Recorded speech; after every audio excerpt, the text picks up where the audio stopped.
Hi guys, this is my Divisoria haul. Yan, unahin na natin to. Ito, nabili ko siya 120. Diamond chenille ang tawag nila dito. Ayan, same yan nung nandito sa taas na picture ni mama. Pero ito, melody. Next, ito, mga school supplies. Masking tape. Hindi ko natanong kung magkano. Pero may presyo naman siya. 4 items. Yun.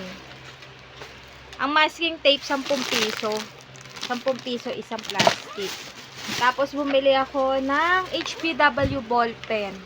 Ayan, 50 pieces, 192 pesos. Nakamura ba ako doon sa 192? Computin natin. 192